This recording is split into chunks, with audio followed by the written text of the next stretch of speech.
This is Mrs. Edwards with 7-96 to 7-102 review and preview from the CCG book.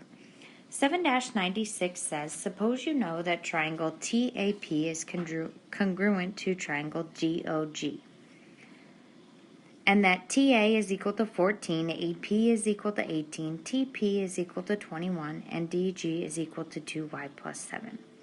On your paper, draw a reasonable sketch of triangle TAP and DOG. So if we draw triangle TAP and triangle DOG, we then can label the pieces that they told us. TA is 14, AP is 18, TP is 21, DG is 2y plus 7. So knowing that our two triangles are congruent, we know that our parts are congruent, so to find y, we can take line segment TP and set it equal to line segment DG. So 21 is equal to 2y plus 7. Use our inverse operations. The inverse of multiplication is division, so y is equal to 7. Problem 7-97 says graph the equation y equals -3/2 x plus 6 on graph paper. Label the point where the line intersects the x-axis and the y-axis. So the first thing that we want to plot is our y-intercept. So remember, in slope-intercept form, our y-intercept is our vertical line. We then can use our slope of -3/2, which tells us we go down 3, right 2. Always, always, always run to your right, go down 3 more, right 2. Continue that pattern. After you've continued to the far right side of your coordinate plane, you can always plot a couple of points up and to the left. We then can draw our line in. It asked us to label the points where it crosses our x-axis. So we have the ordered pair 4, 0 is our x-intercept. And we can label our y-intercept at 0, 6. And we are finished. 7-98 says angle A, angle B, and angle C are exterior angles of the triangle below. Find the measure of angle A, measure B, and measure C. Then find measure A plus measure B plus measure C. So looking at our triangle, I know that 180 degrees is what an entire triangle equals. So if we subtract our 48 from 180 and we subtract 72 from 180, it will tell us our missing angle, that is 60 degrees. After we found our missing angle, I noticed that these are straight angles which equal 180 degrees. So in order to find the measure of angle C, I'm going to take 180 degrees minus 60 degrees, and that is going to tell me that the measure of angle C is 120 degrees. I then look at the straight angle A. So I'm going to take the measure of angle A, which is 180 degrees, minus 48 degrees, which tells me the measure of angle A is 132 degrees. When I look at the measure of angle B, I'm going to take 180 degrees minus 72 degrees, which tells me that the measure of angle B is equal to 108 degrees. It then asked us to find what the measure of angle A.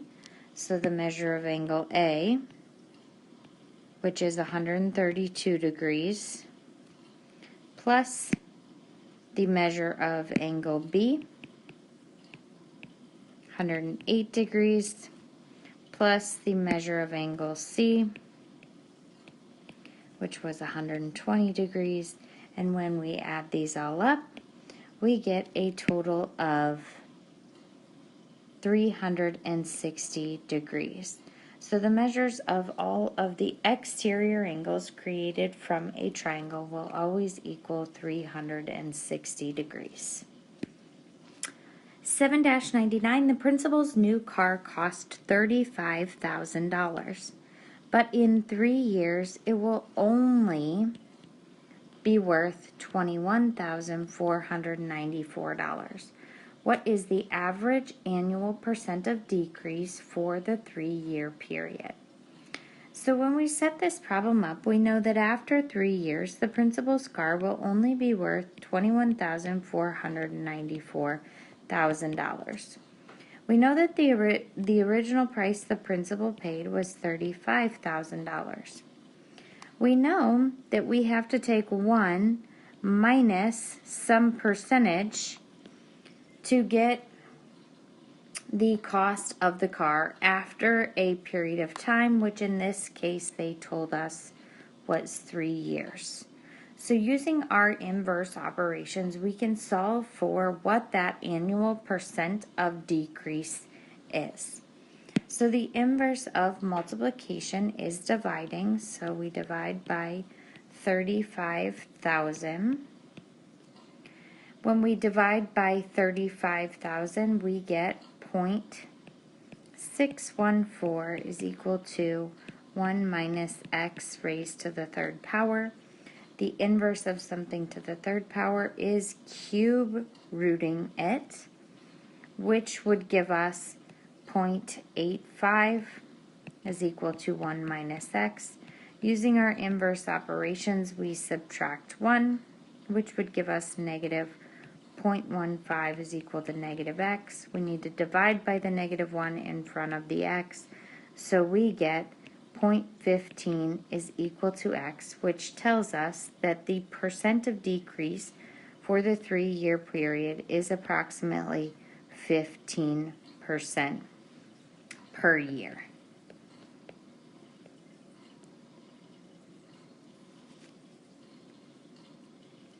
(7-100). What else can you prove about parallelograms? Prove that if a pair of opposite sides of a quadrilateral are congruent and parallel, then a quadrilateral must be a parallelogram. For example, for the quadrilateral below ABCD, given that AB is congruent to CD, so if we are writing a flowchart proof, they told us that line segment AB is parallel to line segment CD, and they notated that on our picture.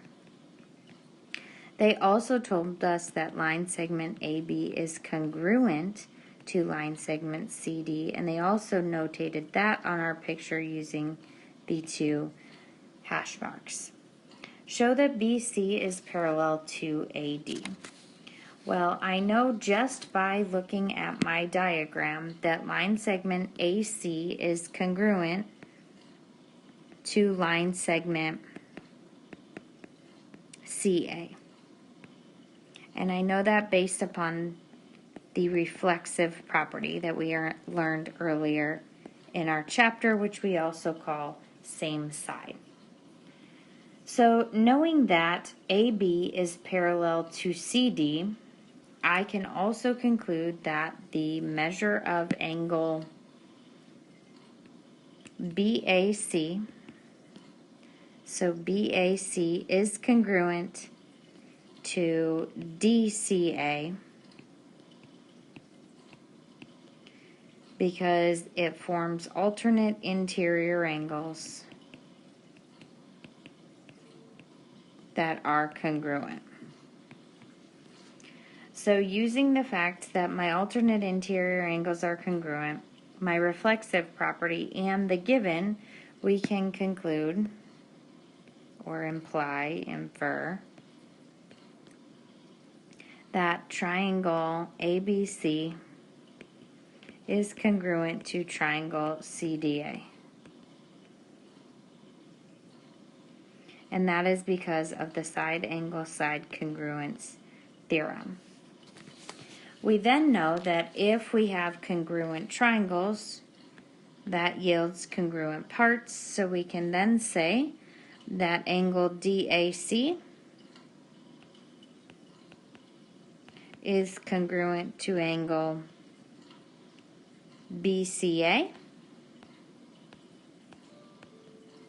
And we can justify that by saying congruent triangles implies congruent parts, or more specifically in this case, angles.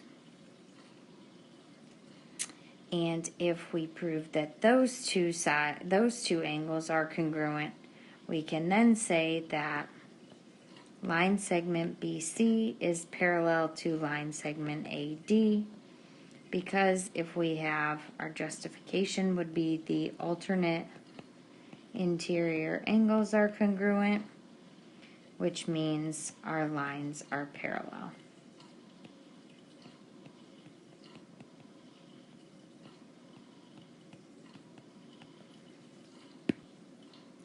Seven 101, as Miss Dorman looked from the window of her third-story classroom. So we have Miss Dorman up here looking from the window of her third-story classroom. She noticed Pam in the courtyard.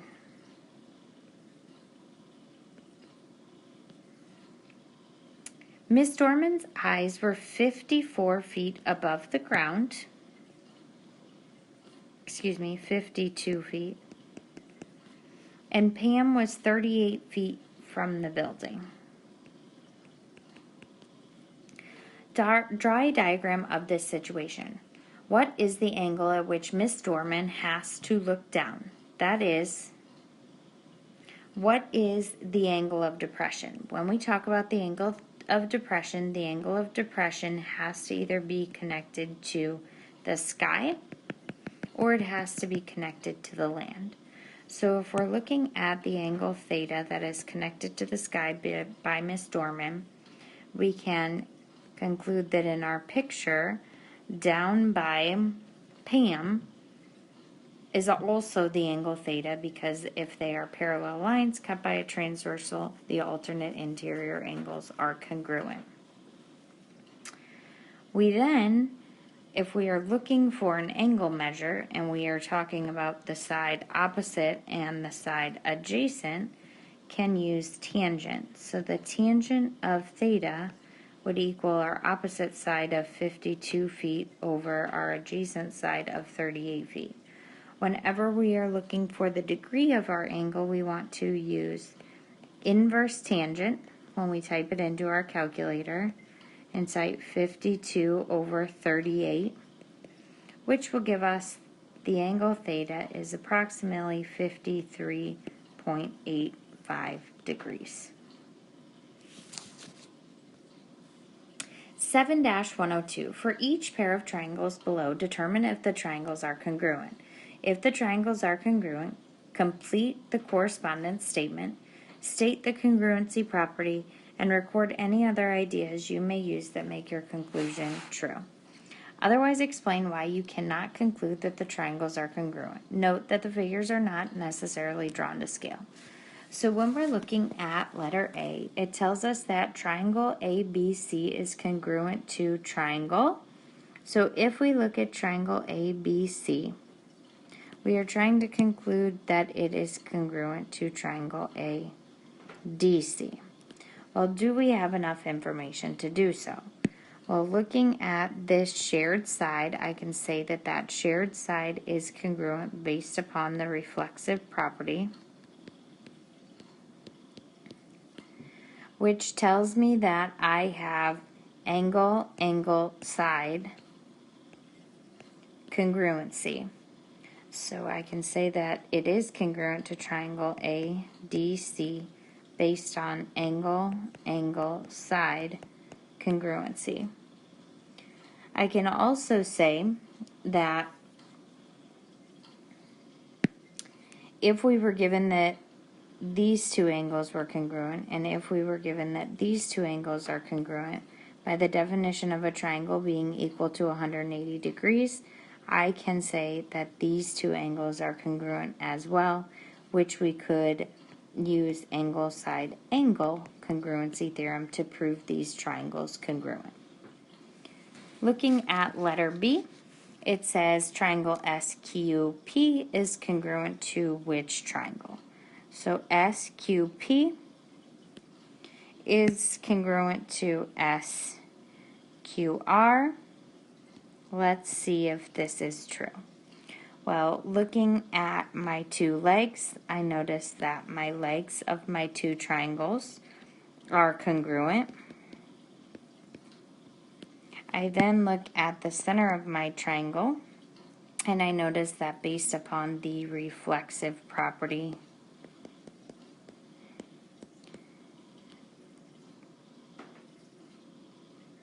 that my leg is congruent to my other leg. When I was talking about these two sides earlier, those should actually be the hypotenuse is congruent to the hypotenuse of the other triangle. So based on the hypotenuse leg congruency theorem, we can state that these two triangles are in fact congruent. When we look at triangle PLM, and we want to state that it is congruent to another triangle, the only information that we are given is that the angles, these two angles are congruent, so we cannot state that they are congruent. These triangles could very well be similar, but we cannot state that these triangles are congruent, so we would write no solution, because all we know is that the angles are congruent, which does not necessarily imply that the triangles are congruent. When we look at example D, it says triangle WXY is congruent to triangle blank. The midpoint of WT and XY is right here, or XZ, excuse me, which tells us if that is the midpoint, that XY is congruent to YZ, and that WY is congruent to YT. We then know that these two angles in the center are vertical angles, which are absolutely congruent, so we can conclude that through the side angle side congruency theorem that triangle WXY is absolutely congruent to triangle TZY. Looking at example E, we have triangle EDG is congruent to what? Triangle EDG. So we are working with parallel sides, so if DE is parallel to side GF, we can conclude that its alternate interior angles connected to those parallel sides are absolutely congruent. We then, because DG is parallel to EF, can conclude that the alternate interior sides connecting to that side of parallel lines is congruent. We look in the center at the shared side, and we can tell that that is congruent based upon the reflexive property. Oops, excuse my spelling. So we can say that these triangles are congruent based on the angle side angle congruency theorem. And more specifically, it is congruent to triangle GFE. When we looked at this purple and these teal lines, remember that was due to the definition of parallel lines, and more specifically alternate interior angles.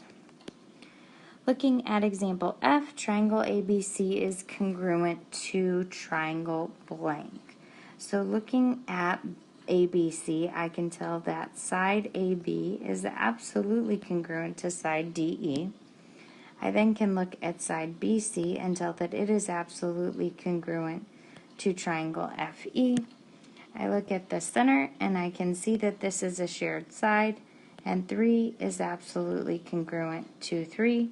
So based on the side congruency theorem, I can tell the triangle ABC is congruent to triangle DEF.